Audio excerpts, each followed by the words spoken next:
सुदामा ने एक बार श्री कृष्ण से पूछा, कान्हा मैं आपकी माया के दर्शन करना चाहता हूँ, कैसी होती है? श्री कृष्ण ने टालना चाहा, लेकिन सुदामा की जिद पर श्री कृष्ण ने कहा, अच्छा कभी वक्त आएगा तो बताऊंगा। एक दिन कृष्ण कहने लगे, सुदामा आओ गोमती में स्नान करने चले। दोनों गोमती के तट पर गए, वस्त्र उतारे, दोनों नदी में उतरे। श्री कृष्ण स्नान करके तट पर लौट आए, पीताम्बर पहनने लगे। सुदामा ने एक और डुबकी मारी तो भगवान कृष्ण ने उन्हें अपनी माया का दर्शन कर दिया। सुदामा को लगा नदी में बाढ़ आ गई है, वह बहे जा रहे हैं। सुदामा जैसे तैसे तक घाट के किनारे रुके, घाट पर चढ़े घूमने लगे। घूमते घूमते गांव के पास आए, वहाँ एक हथिनी ने उनके गले में फूल माला पहनाई। बहुत से लोग एकत्रित हो गए। लोगों ने कहा, हमारे देश के राजा की मृत्यु हो गई है। यहाँ का नियम है, राजा की मृत्यु के बाद हथिनी जिस भी व्यक्ति के गले में माला पहना देगी वही हमारा राजा होता है। हथिनी ने आपके गले में माला पहनाई है, इसलिए अब आप हमारे राजा हैं। सुदामा हैरान कि मैं राजा बन गया और एक राजकन्या से विवाह भी हो गया। कुछ समय बाद उनके 2 पुत्र भी पैदा हो गए।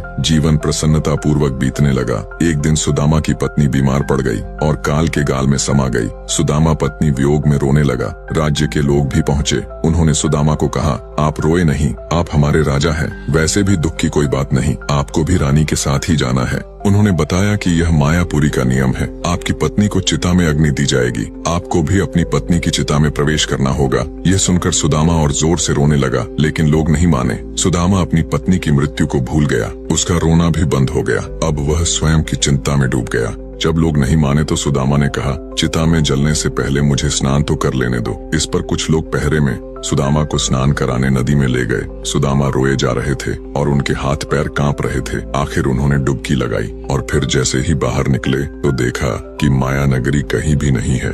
किनारे पर तो कृष्ण भी अपना पीताम्बर ही पहन रहे थे और वह एक दुनिया घूम आए हैं। सुदामा नदी से बाहर निकले, साथ ही जोर जोर से रो जा रहे थे। श्री कृष्ण ने सब कुछ जानते हुए भी अनजान बनकर सुदामा से पूछा, आप रो क्यों रहे हो? सुदामा ने सारा वृतांत कह सुनाया और पूछा कि यह जो मैं देख रहा हूँ यह स्वप्न है। जिस माया नगरी से मैं अभी अभी आया हूँ यह क्या था कन्हैया?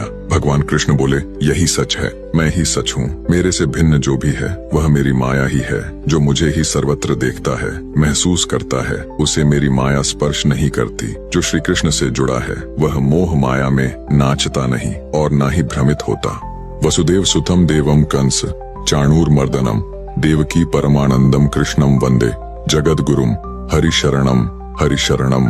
इस छोटे से वीडियो में आपको क्या समझ आया, हमें कमेंट करके जरूर बताना।